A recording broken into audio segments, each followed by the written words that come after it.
What we're seeing today is an annual event for Hospice of Michigan, Walk and Remember, where we bring people together, volunteers, families, anybody that's had an experience. It's a time for them to kind of get together and remember their lost loved one. So this is a celebration of life today.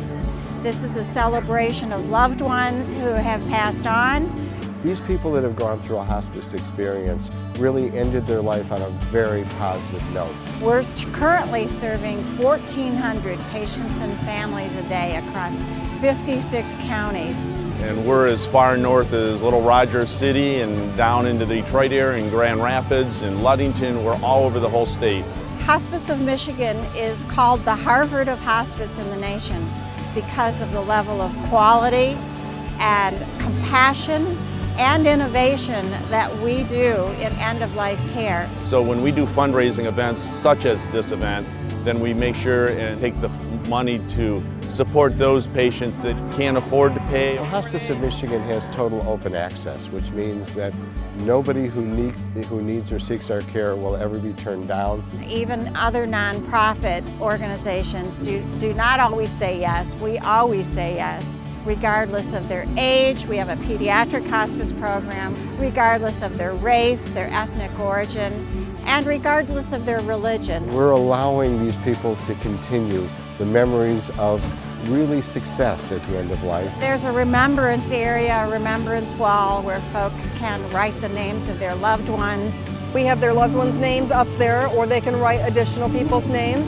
and then they write little messages to them, or they put up stickers that remind them of them. It's really powerful. It's in memory of my wife, who passed away about a little over 6 years ago. When our younger son Isaiah was born, he had complex medical issues. When Isaiah was 5, we discovered that his organs were failing. Yeah, our oldest son is named Garrett. He was diagnosed with terminal brain cancer. About 6 years ago, I lost my mother, and I put her through hospice. I had an aunt that unfortunately had terminal lung cancer. We saw the care. We saw what everybody did for her. She said that when they're diagnosed with terminal cancer, that she would not, she said the journey would be tough, but she didn't want to endure the pain.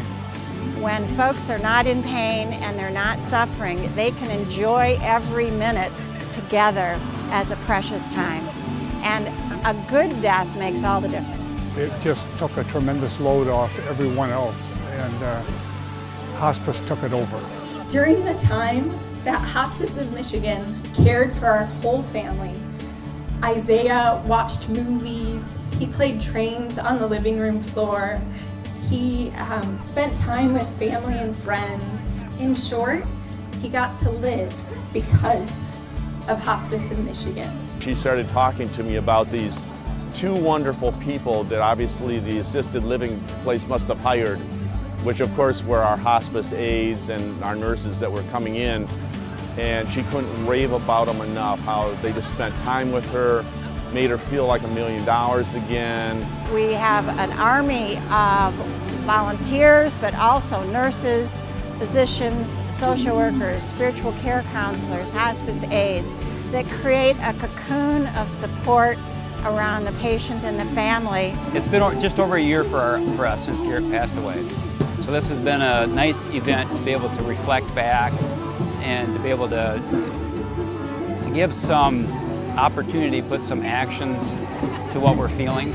I just feel now that I have to give back everything that they gave me. I almost shed tears right now because I know what the care that she received, and being able to give it back is just something that I live for. I live for. In the past 18 years since we've been doing this event has raised $1.8 million through your generosity, and that's a stunning number. That has done a lot of good work in this community. The experiences that I've had as a volunteer with Hospice of Michigan have been incredible.